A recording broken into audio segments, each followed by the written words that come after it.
के 20 मिनट्स में I am not able to crack even a single set ना, तो मैं वहाँ पे एंजाइटी मुझे क्लिक इन करती है, और मैं उसके बाद फिर मेरा LRDI का तो खराब होता ही है, वो QA पे भी आगे शिफ्ट होता है, मैं QA भी खराब करती हूँ. I joined one study centre, sort of a library where there is a space to study, और वहाँ पे टेबल होती है, तो वहाँ पे जाकर मैं पढ़ती थी. तो यू नीड टू सी कि आपका सबसे ज्यादा अगर कोई डिस्ट्रैक्शन है ना, तो अपने डिस्ट्रैक्शंस को खुद कट करना पड़ता है. मेरे वीकेस्ट सेक्शंस को स्ट्रॉन्ग करने का और मेरे स्ट्रॉन्गेस्ट सेक्शन को और स्ट्रॉन्ग करने पे मेरा ज्यादा दिमाग था.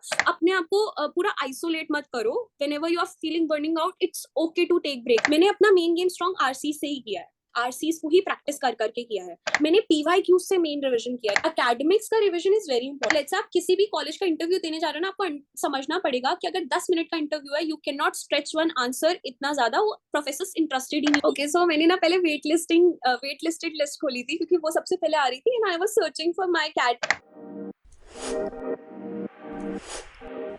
First of all, a huge congratulations on securing your FMS Delhi Convert. Firstly, share a little bit about your journey so far, like your background, school, colleges, and what were you doing before CAT?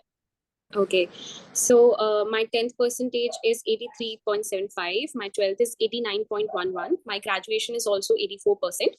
And post completing my graduation, which was economics honors from Hansraj College, I started doing job at EXL Services as an associate consultant. So this year, the CAT 2024 was my second serious attempt. Before that, I have given CAT one more time, but we know that there was a hype going on that the CAT was tough, and I felt that while giving the exam. So like the everyone how they used to narrate was कि they got blacked out जब screen चल रही थी and nothing was running behind their minds, और वो लोग blank हो गए थे. That completely happened with me. I was equally prepared last year as well, but क्योंकि mocks को सर हनी सर बोलते हैं ना कि mocks ऐसे दो कि CAT है और CAT को ऐसे दो mock है, वो चीज मैं implement नहीं कर पाई थी. तो मॉक सिर्फ नंबर बढ़ाने के लिए दिए जा रहे थे शायद, और एनालिसिस भी ढंग से नहीं हुआ था मेरा. How I got to know, because मैंने इस साल वो सारी चीजें रिपीट नहीं करी थी. तो 2025 वाज माय सेकंड अटेम्प्ट. तो आपने जैसे बताया कि आप जॉब कर रहे थे इसके पहले, तो everyone appears for CAT with a different goal in mind, right? For some, it's about career growth, and for others, it's to make a shift into a different field. So, what was the personal motivation behind choosing to pursue MBA and preparing for CAT? So CAT को prepare करना came with the disappointment that I was having with my life, as in the consulting background I was looking forward to. मुझे digital consulting side मिला, मुझे pure consulting side जाना था, which the opportunities that were given in my campus, I missed out of that opportunities. And one only way I thought MBA करके I'll be having a huge shift, not just materialistically, but the opportunities that I'll be having, plus wholesome experience. Plus I'm a COVID batch student, so 2022 batch COVID में निकल गया था सारे का सारा, so college experience की vibe भी मैंने नहीं ली थी. So one more motivation personal was I wanted to enjoy my MBA life, so one more college life I needed. तो आपने जैसे पहले कहा कि this was a serious attempt, second serious attempt actually, तो सीरियसली प्रिपेयर किए. तो आपका प्रीवियस ईयर परसेंटाइल कितना था और इस ईयर कितना है? My previous year percentile was I guess 63.9. और this year? It is 99.38 this year. Oh my God, that's a huge leap. Your score is way better than last year's. So can you tell me what specific changes did you make in your preparation that helped to improve your score?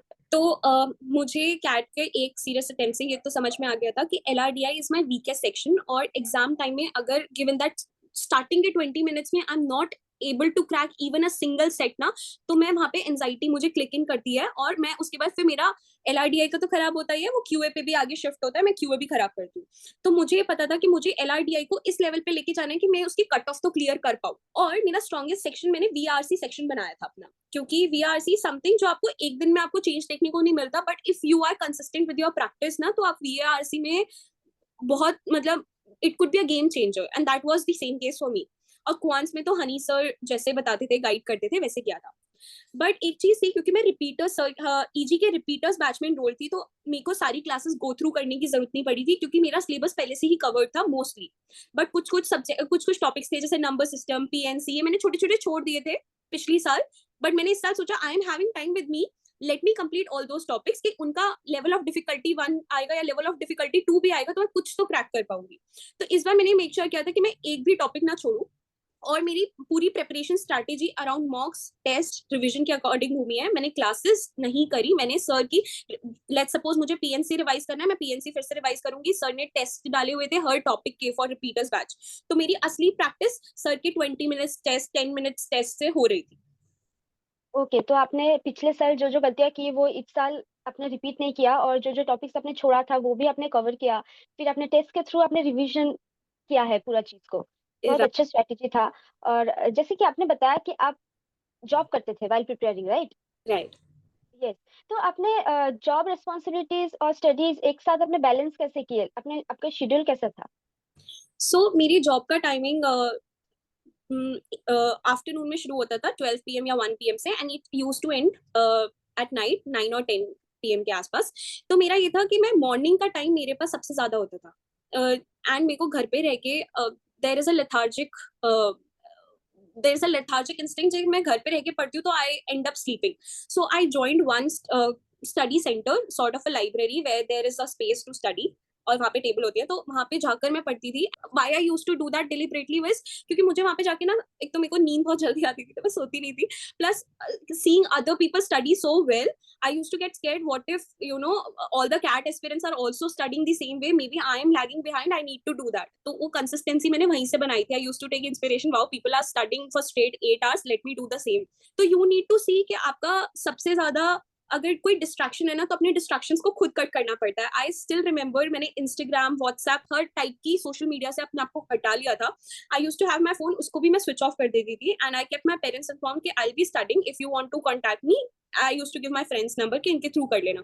तो total cut off लेना मेरे लिए बहुत जरूरी हो गया था, क्योंकि आई फेल्ट कि this is going to be my last serious attempt, मैं बार बार कैट की प्रैक्टिस नहीं कर सकती, रादर मैं कैट की जगह अपनी जॉब स्विच करके करियर ट्रैजेक्टरी में आगे मूव करती हूँ। ओके, ये बहुत अच्छी चीज कही आपने कि जितने भी डिस्ट्रैक्शंस था, बी इट सोशल मीडिया और ऐसे घर पे बैठ के पढ़ने के लिए आपको नींद आता था, कोई भी डिस्ट्रैक्शन, आपने वो सारा डिस्ट्रैक्शन हटा के अपने सोली फोकस किया।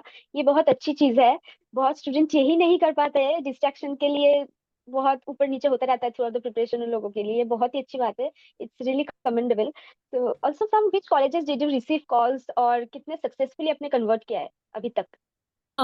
I had called from all the IIMs except Ahmedabad and Indore. मैं बैंगलोर के पीजीपी बीए के लिए वेट लिस्टेड हूँ। अभी एफएमएस का ही रिजल्ट आया, that I have successfully converted. Okay, very good. तो आपने रिपीटेडली कहा कि एलिट ग्रेड का गाइडेंस आपने लिए है ना? राइट। हाँ, तो कौन से बैच में आपने एनरोल किया है, और when did your classes begin in elite grade? Actually जो रिपीटर्स बैच था, सर ने वो फरवरी से ही पिछले साल का कंटेंट अपलोड करना शुरू कर दिया था, और हम लोगों को जो लाइव क्लासेस साइमल्टेनियसली चल रही थी, लक्ष्य बैच था, अल्फा बैच था, सबका एक्सेस भी दे रखा था। But as I told before कि मेरा क्लासेस पे इस बार था ही नहीं। मेरे वीकेस्ट सेक्शंस को स्ट्रॉन्ग करने का और मेरे स्ट्रॉन्गेस्ट सेक्शन को और स्ट्रॉन्ग करने पे मेरा ज्यादा दिमाग था। So I use to watch the recordings rather than going live.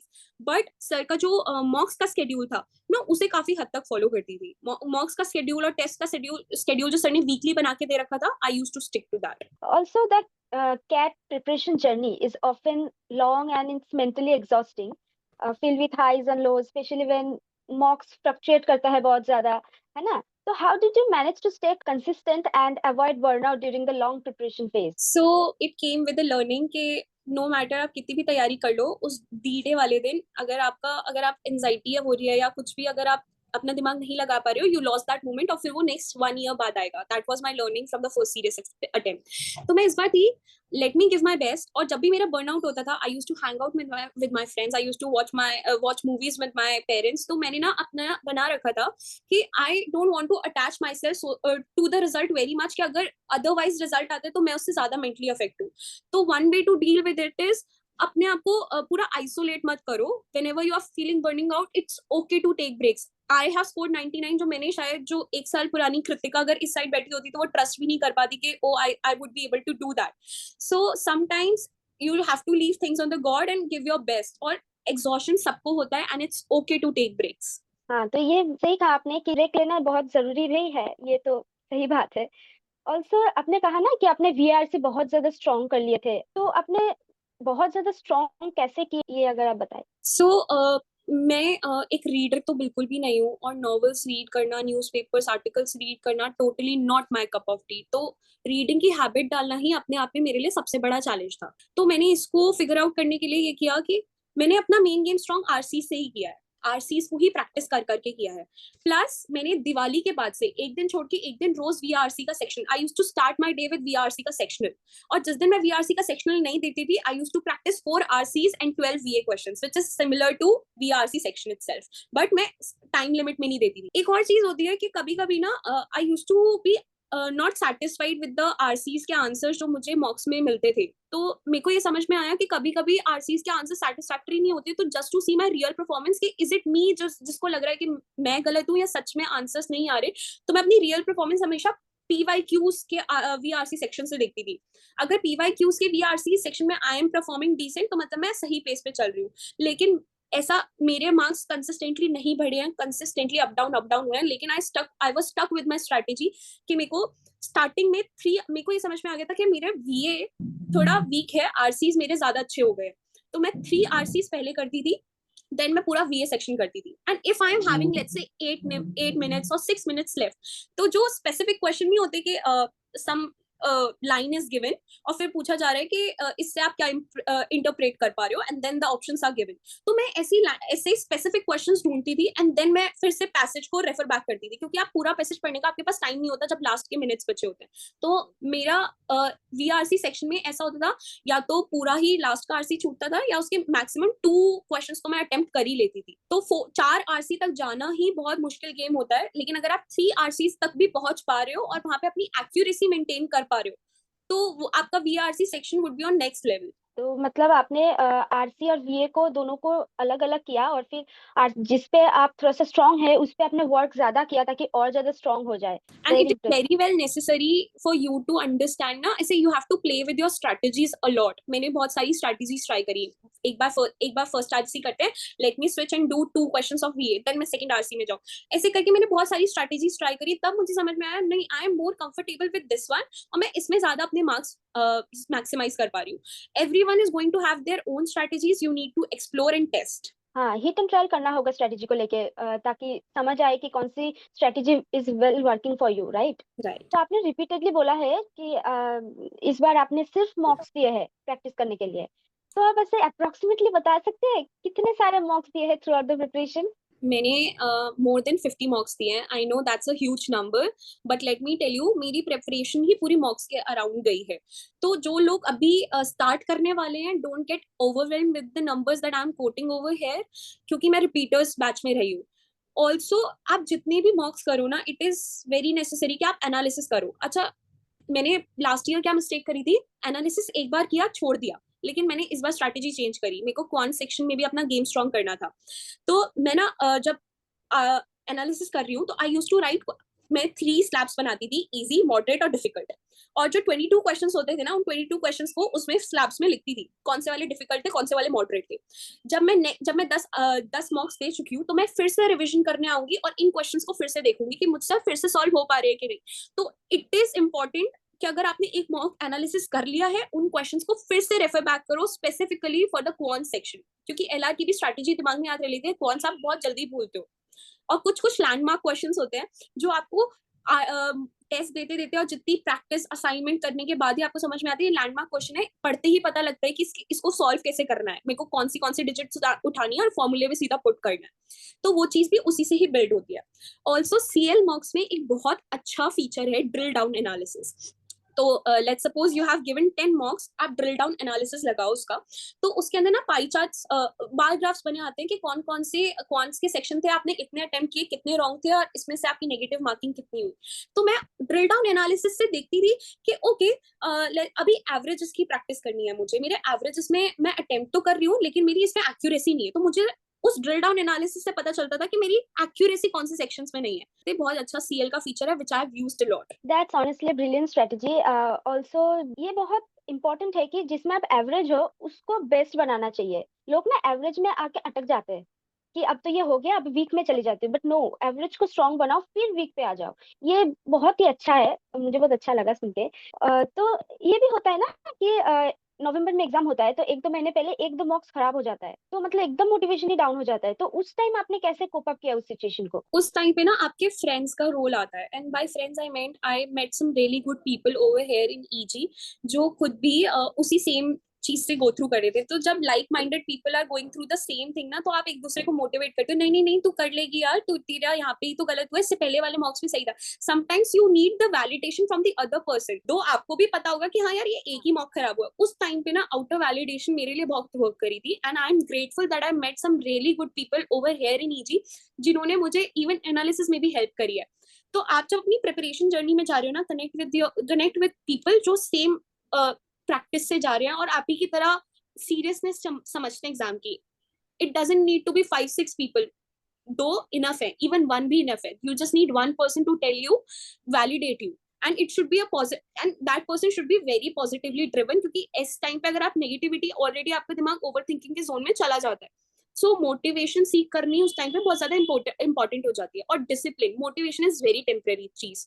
मैंने क्या किया था, अपना यूट्यूब का जितना भी फीड था, मैंने सबको नॉट इंटरेस्टेड क्लिक करके रखा था, और मेरी फीड्स ऐसे ऑप्टिमाइज थी कि सिर्फ CAT related, a day in a life of I am student ऐसे करके आती थी। तो whenever I'm feeling down, I'm going to watch those videos which is going to remind me, wait Kritika, you have to work out because you see yourself on the other side. So वो बहुत important था। तो आपने ऐसे बहुत से तरीके अपनाए हैं खुद को मोटिवेट रखने के लिए थ्रू आउट द प्रिपरेशन।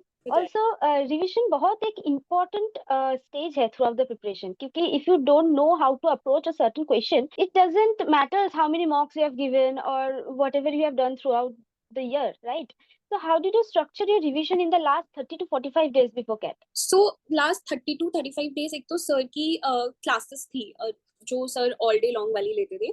मैंने उसके अंदर भी ना बहुत सिलेक्टिव क्लासेस, क्योंकि मैं ज्यादा देर अगर क्लास में बैठती हूँ ना तो मुझे ओवरवेलमिंग फील होता है, तो मैंने उनको भी रिकॉर्डिंग से किया, and I use to only see those videos उन्हीं टॉपिक्स के जिसमें मुझे लग रहा है कि हाँ मुझे इसकी रिविजन की जरूरत है। मैंने पीवाईक्यू से मेन रिविजन किया है, क्योंकि आप, मैंने इतनी बार देखा कि पास्ट ईयर के ही क्वेश्चंस आगे रिपीट होते हैं, तो अगर ऐसा कोई पीवाईक्यू आ रहा है और मैं एग्जाम में नहीं कर पाऊँ तो वो मेरे लिए रिग्रेट रहेगा। तो पीवाईक्यूज का रिविजन बहुत नेसेसरी रहता है क्वांट्स के लिए, और क्वांट्स और एलआरडीआई के लिए। वीआरसी में अगर आप एक बार एक आरसी को पढ़ लेते हो ना, तो उसको फिर से अटेम्प्ट करना सेंस नहीं बनाता। हमेशा you will be needing a new piece of VA और RC to attempt. So sources अपने खुले रखने चाहिए। ईजी जो सोर्स प्रोवाइड करता है आप उसे करो, और एक दो सोर्स ऊपर और देख सकते हो, ज्यादा ओवरवेलम भी नहीं करना होता इसके लिए। ऑल्सो मेरी सबसे बड़ी प्रॉब्लम ये थी कि मेरी vocabulary, when I initially started, was very, I won't say it was very good. तो मेरा क्या था कि यूट्यूब पे अगर आप if you search the Hindu editorial, तो कुछ कुछ चैनल्स हैं जो हिंदू एडिटोरियल को एक्सप्लेन करते थे, तो उनकी एक्सप्लेनेशन मेरे लिए इंपॉर्टेंट नहीं होती थी। The new words, the new phrases that were coming on ना, मैंने उन्हें 1 मंथ तक कंसिस्टेंटली फॉलो किया था, ताकि मेरी वोकैब बिल्डअप हो, ताकि जो नॉर्मली यूज करे जाने वर्ड्स है which I am not aware of, उसकी वजह से मेरा आरसी की परफॉर्मेंस ना डाउन जाए। तो ऐसा नहीं था कि मैं वर्ड पावर कर रही थी, ऐसे कर रही थी, मैं रीडिंग करते करते ही अपना गेम स्ट्रॉन्ग कर रही थी वोकैबुलरी में भी। आपने वीआरसी में तो वोकैब पे भी ध्यान दिया है। हाँ, और न्यू आरसीज आप हमेशा ही करते थे, और पुराने आरसीज फिर से करना वो आप नहीं करते थे, एनालिसिस करके जो भी आउटकम लेना था वो लेके आप खत्म करते थे, तो बहुत ही अच्छा है। Many student appears for other entrance exam alongside CAT, did you appear for any other? Yeah, I appeared, but because my cat went very good, तो मैं उसमें seriousness अपनी, क्योंकि जॉब का भी थोड़ा उस टाइम पे हेक्टिक हो गया था, तो I was taking it very lightly. तो आप मतलब कैट के बाद ही काफी कॉन्फिडेंट थे कि कैट अच्छा गया है? Yeah, I was confident. तो अभी फिर इंटरव्यू में डायरेक्टली आते हैं। Can okay, so tell us how did you prepare for FMS interview specifically, considering their unique style? So interviews की प्रिपरेशन तो मैंने, I started from back in December itself. मैं कोविड बैच थी, तो economics honours के जो important subjects होते हैं वो ज्यादा कोविड टाइम पे निकले हैं, ओपन बुक एग्जाम्स होते थे, तो इतना सीरियसली तब भी नहीं पढ़ा था। तो it was very important for me, क्योंकि एकेडमिक्स पे बहुत क्वेश्चंस पूछे जाते हैं, और मेरा तो सब्जेक्ट भी ऐसा है जिसके बारे में हर प्रोफेसर को पता होता है।